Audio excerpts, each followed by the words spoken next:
Sorry for it. পাওয়ার আগে একরকম আর পাওয়ার পর নানা রকম অজুহাত। সব ছেলেরা আসলে একই রকম। না এমন আমি কি করবো, ইন্টারভিউ দিয়ে বেরোতে তো লেট হয়ে গেছে, রাস্তাও জ্যাম ছিল। কংগ্রাচুলেশন।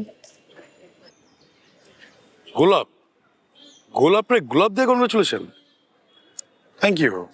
কিন্তু কেন? আমার ফুপা যে ইন্স্যুরেন্স কোম্পানিতে চাকরি করে সেখানে আপনাদের একটা চাকরির ব্যবস্থা করছে। আপনার কোথাও চাকরির জন্য ইন্টারভিউ দিতে হবে না। সত্যি? সত্যি। আগে বিয়েটা হোক, তারপর যদি বেঁচে না থাকি? এসব কথা বলবেন না। যে পরিমাণ যন্ত্রণা আমাকে তুমি দিচ্ছ, হঠাৎ করে দেখবে মরে চুপ গেছি। চুপ চুপ, আমি আর একটা কথাও শুনতে চাই না, আর এইসব কথা তো একদমই শুনতে চাই না। তাহলে কি শুনতে চাও? শুধুই ভালোবাসা।